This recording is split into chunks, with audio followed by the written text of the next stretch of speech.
Hi everyone, welcome to the channel dedicated to sharing the profound insights and wisdom of Andromedan Contactee Alex Collier. If you're new here, you're in for a journey that expands your mind and consciousness, bringing you closer to understanding the messages from the fifth density Andromedan extraterrestrials. For those returning, we're grateful for your continued support. Before we dive into today's enlightening content, we have a small favor to ask. If you find value in the knowledge shared in this video, please consider hitting that like button, subscribing to our channel, and clicking the bell icon so you never miss an update. Your engagement helps us amplify Alex Collier's message, allowing us to reach a larger audience with these vital messages. We'd also love to hear from you, so please engage with the comments below. Whether it's a question, your thoughts, or even just an emoji for the sake of engagement, every comment counts. We read every single comment, and your feedback is incredibly valuable to us, as it all contributes to our mission of expanding this community. So please don't hesitate to leave your thoughts below.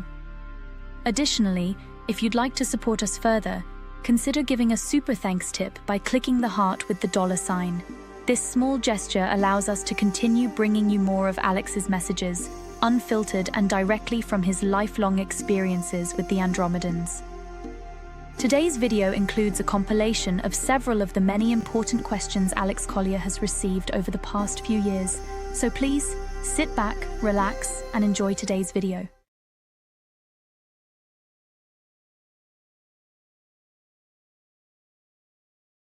Alex, can you share any further thoughts regarding the interplay of the extreme shifts of solar activity currently and the unprecedented solar emanations reaching us, the shifting Earth magnetics, the impact on our DNA, plus the increasing babies being born with more activated and functional strands?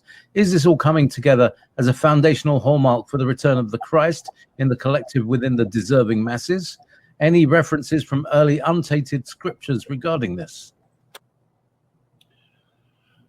Wow, that's a great question. And you had a lot packed in there too. You've been working on that. The solar emanations, the sun raising its frequency, the magnetic fields vibrating at a higher frequency, the increased solar winds, many of those things are directly related to the fact that we are moving through a plasma belt, a belt full of photons and plasma, and it vibrates at a very high frequency. And what it does is it creates shift. It creates shift in physicality, and it creates shift in consciousness.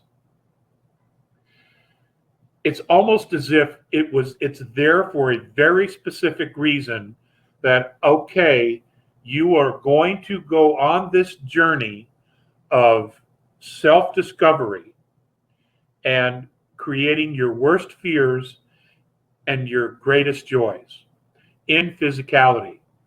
And then what's going to happen is, as you move up this ladder into the male frequency, you're going to experience the lessons in power.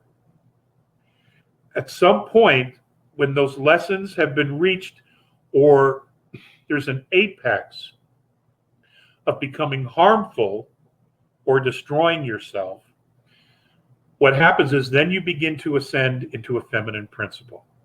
And the feminine principle is compassion. Excuse me. It's compassion. It's nurturing.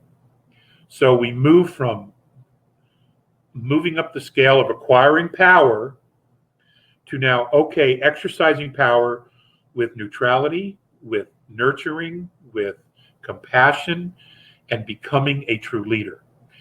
As we go up that scale and back down, we cross the galactic plane. Now, what that does is that heals, my understanding is it heals not only the physical planet from all the lessons of acquiring power and abusing it, it begins the process of nurturing and beginning to shift its frequency. And as we move through the galactic plane, the photon plasma belt, the frequency shifts, it raises, and what happens is the Earth renews herself, regains her source energy once again, and we, as physical beings on it, become responsible partners with the Earth once again. And as we move through the southern plane of the galactic plane, we fully engage in becoming a responsible partner in physicality with the Earth. It just so happens that as we're moving into this feminine principle and becoming responsible partners with the Earth once again, she's also making this transition into another frequency, into another dimensional plane. It's extraordinary when you break it down, exactly what's happening. And sometimes it's very hard to wrap your head around it. But if you look at traditional science, it's never going to explain it to you. All right. The only thing that will explain this to you is quantum physics. That's where you got to go. It explains what's happening. And the elite have known about this. They've known about this. They have the old knowledge, the old history that was left by our forefathers. They knew about this stuff. It's just we have to now educate ourselves about this. And they're saying it's a new field. It's really not. The space programs, these special access programs, they know all about this. They've been working with this quantum physics reality for quite some time, because you can't travel in space, you can't hyper jump, you can't go back and forth in time without being part of the hyperdimensional knowledge field. And that's quantum physics. Hoagland was right all those years ago. We're just now all catching up to speed. That's where you have to go. If you invest some time in researching quantum physics, then the picture begins to open and the curtain is drawn and you're like, wow, this is cool. This is so awesome. And it makes sense. And now you're fully engaged and you can see it work. And what it does is it changes your frequency, because you realize you are so much more. You always have been. That the traditional science that they fed us, that they knew wasn't accurate, was to keep us in a box. That's all it was for. Okay, the religion, dumbing down the educational system, it was just to keep us in a box so they could control and manipulate and feed off of us. That's all it was. That's what they've done. And you get it. Well, I know pretty much everyone on this on the board here, you guys are smarter than me. But other people are starting to get it. And it's awesome. It's just awesome. It's just awesome. And once you get it, they can't tweak you again. They can't tweak you again. And they know it. That's why they're freaking out. Because they've lost control. They have lost control.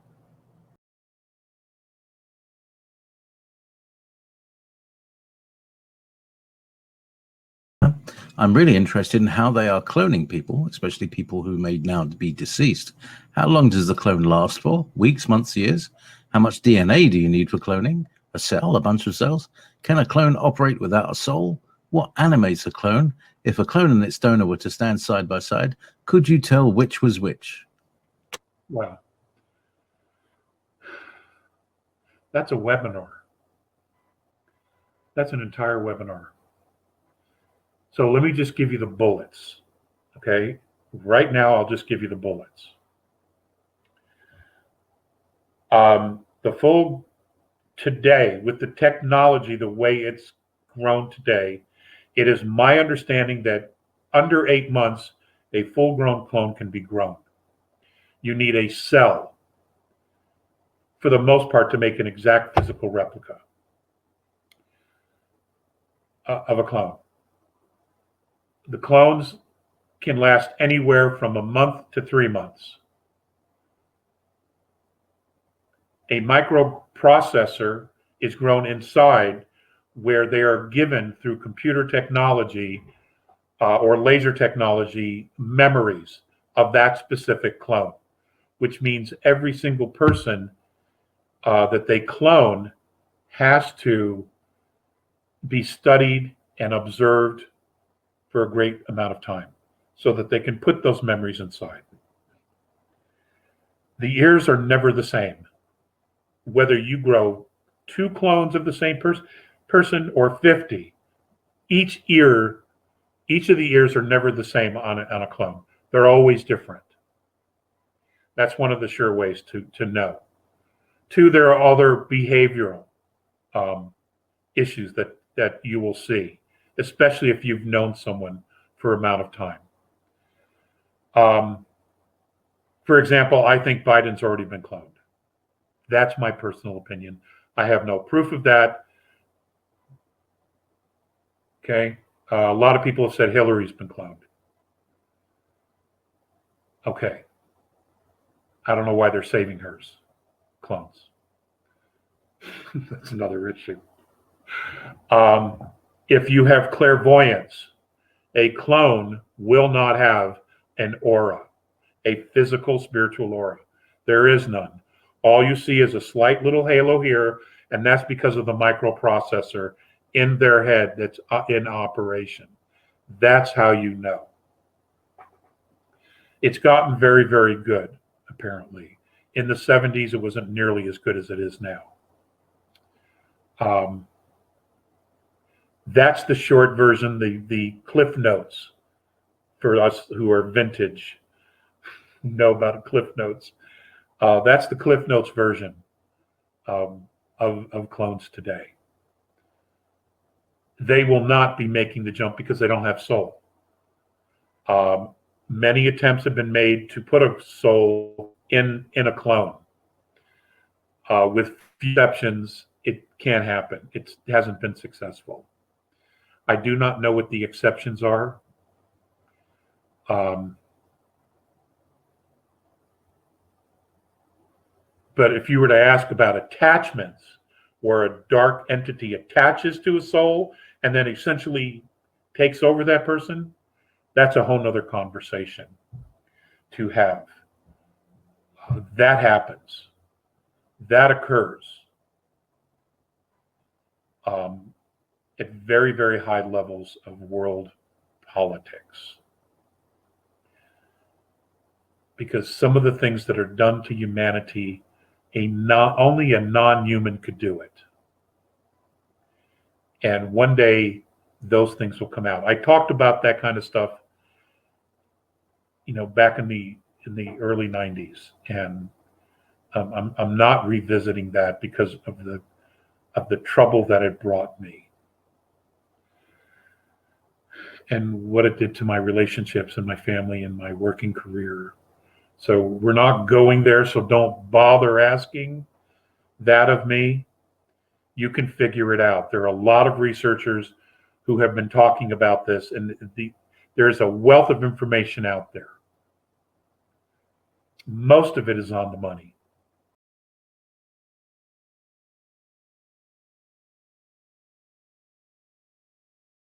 Hi, Alex. What will the 4th dimension be like?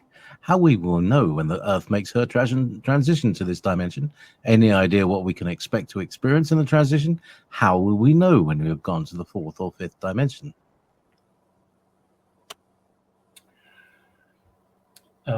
Penny, I think you've asked this question before, and I don't know that we ever did cover it. And that's a great question. I can only give you my own personal experiences as the transition of going from 3rd to 4th to 5th. It has never been where there's a jump from 3rd to 5th.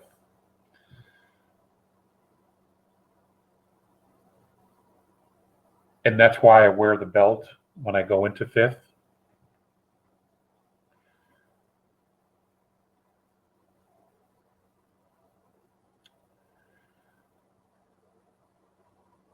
the very first thing that you will notice is your energy field. It's more expansive, it's bigger, which makes you feel bigger. And I don't mean in the sense of heavy, but what I mean in the sense is more expansive, taller. The next thing that you recognize and realize is that you can feel a lot more energy around you. Energy fields, whether it's water, whether it's trees, whether it's wildlife, whether it's people, you automatically feel them in your field, and you're consciously aware of it. The next step is color. You will begin to see color and energy fields around these living things that you didn't see before or experienced before. It's more than being a clairvoyant. You're actually seeing the life force around them, and your body is interacting with these life forces. It's not where you're just observing. You are actually participating and interacting with these energy fields.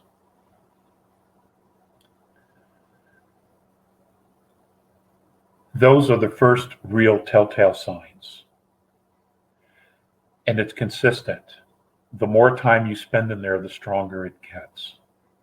The more aware of it you are. And as you begin to interact with it, what happens is it empowers you. You begin to integrate those energies into your field. And then what you realize is that you're a soul. You're a soul. You really begin to feel and interact in a very intentional way, your soul. And it's easy. It's real easy. Compared to what we're dealing with now here, it's real easy. And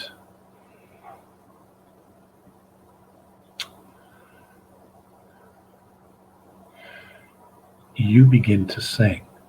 Your soul begins to sing. And what I mean by that is that you become very aware of the song of your soul, your own frequency. You hear your own frequency. And it's a melody.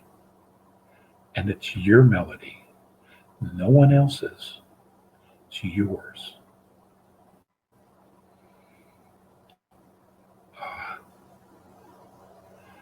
It is sacredly profound. That's why I like to spend time in nature. I try to remember that, and it's easier to remember it.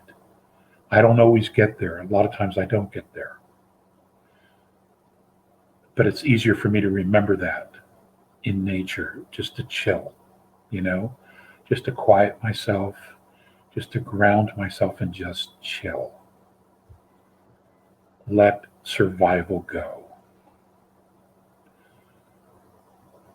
And I so much like that space better than survival.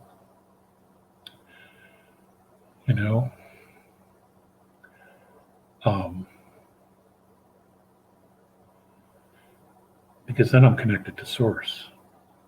I'm connected to source. And that's what I want. I want to be connected to source.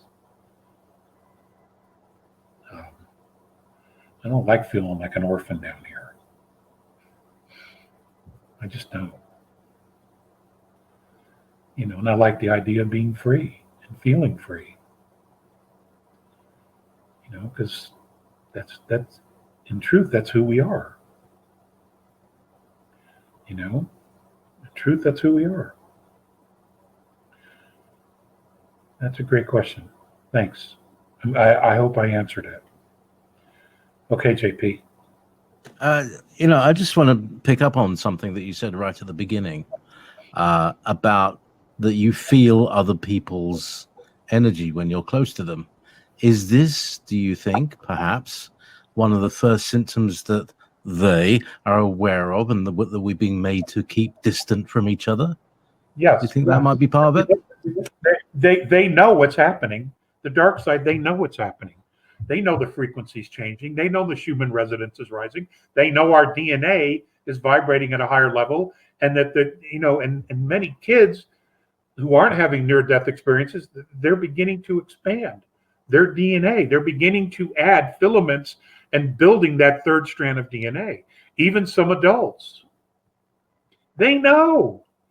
They know, and they've got the medical community who took an oath to help and heal, and they flipped it against us. They flipped it against humanity, to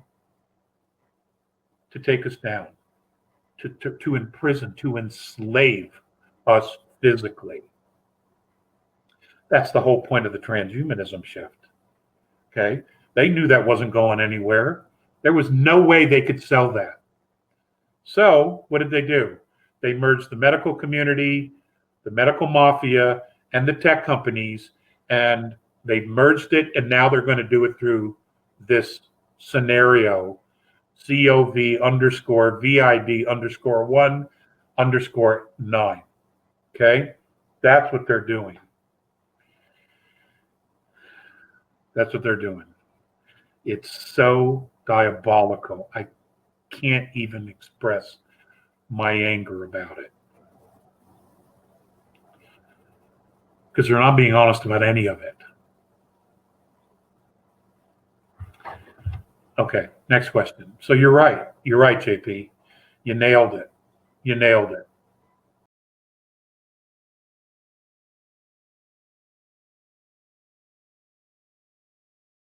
Hi, Alex. There's a lot of depression in the world nowadays, and mainly amongst the younger population.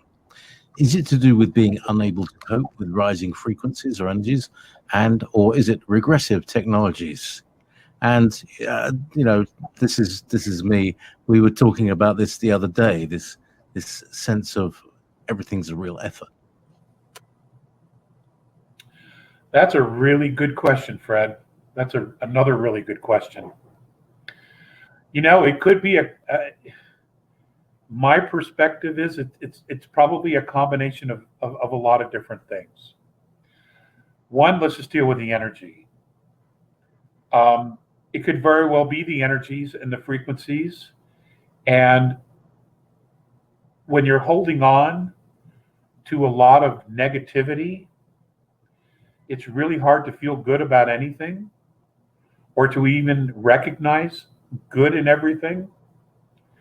That's one thing. Two, the media. Oh my God, the media sucks. It just sucks. Oh my God.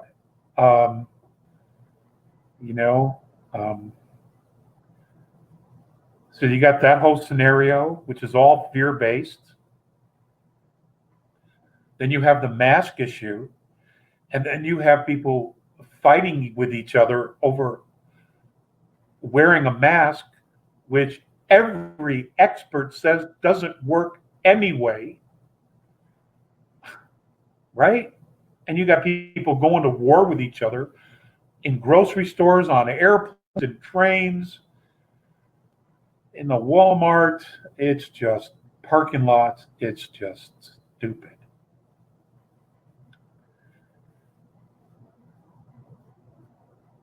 And then just the overall suppression of humanity because of this scenario. And I think on an intuitive level, people know that this is wrong. I think that's another factor. I think intuitively, on a spiritual level, whether they're awake or not, there's a part of them that really realizes this is wrong. There's something really wrong here. And they may not be able to identify it or put words to it, but they know that something's really wrong. And because they don't know how to articulate it or where to look for the information, or because they're in maybe a cluster of like-minded people where they're spiraling in the same conscious cycle of negativity that they haven't discovered the window yet that will lead them to different types of information. I think it's a combination of all. If you look at the levels of consciousness and the levels of spiritual growth on this planet, there are many different levels.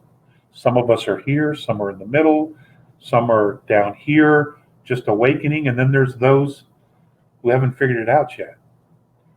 But all of us recognize that there's a shift, and we're all interpreting that shift in energy in a different way based on our level of awareness. And I just think a lot of people are stuck. But I think there's a lot of promise. And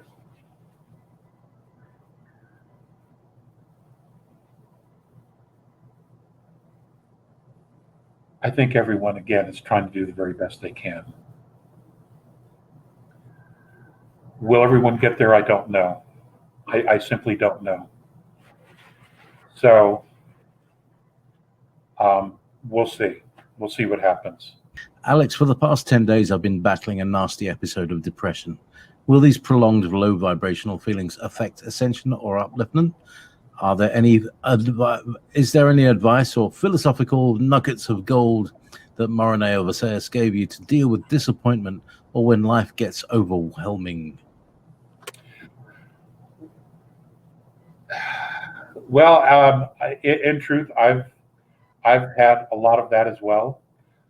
This week has been a very difficult week for me, and I've had many different difficult weeks or months or years. I recognize the energy. I understand depression, and what I do is I need to be outdoors. And I need to be in a place that inspires me with beauty. What I try to do is take some music with me, music that moves me, that lifts my soul, makes me feel good. As far as dealing with disappointment, it's difficult not to have expectations. And it's not wrong to have an expectation. But it's obvious that disappointment is part of the journey here. But so is learning to forgive and let go, part of the journey.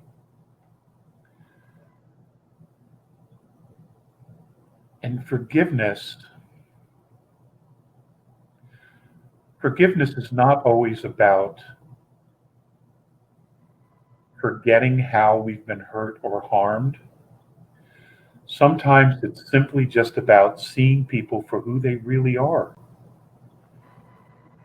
And in that, what happens is we're aware suddenly that we never really saw them for who they were. We projected onto them who they weren't, but who we wanted them to be. But when we see them for who they really are, then it's easier to let go, because then we realize that our expectations weren't real. They were something we projected onto them. I don't have all the answers. I'm still dealing with some of that myself.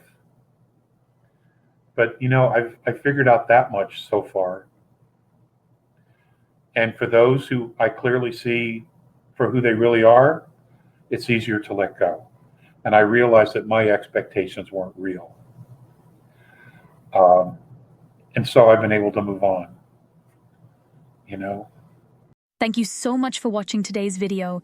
If you found it insightful, please like the video, and if you haven't already, please subscribe to our channel and click the bell icon so you don't miss out on future updates. If you have any questions relating to today's video, please also leave them below. We read all the comments and take on board what our viewers have to say about Alex Collier's work. Remember, your support helps Alex Collier's knowledge and the messages from the Andromedans reach more people. If you'd like to support the channel even more, you can give us a super thanks tip by clicking the heart icon with a $sign. It really helps our team bring you more content. Also, be sure to visit alexcollier.org to sign up for our regular email newsletter. It's the best way to stay updated with the latest news, exclusive content, and upcoming live webinars. For the latest insights from Alex Collier, check out alexcollier.live. And if you want to explore over 250 past webinars, head over to alexcollier.tv. Thank you for being a part of this journey and supporting Alex Collier's work. We couldn't do this without you, and we're genuinely grateful for your support. Until next time, stay curious and keep exploring the vast mysteries of our universe. If you would like to see the Andromedan Contactee Alex Collier live via video stream, we hold a live online seminar every Friday at 2 p.m. Eastern Time. For more information on upcoming live webinars, please visit alexcollier.org.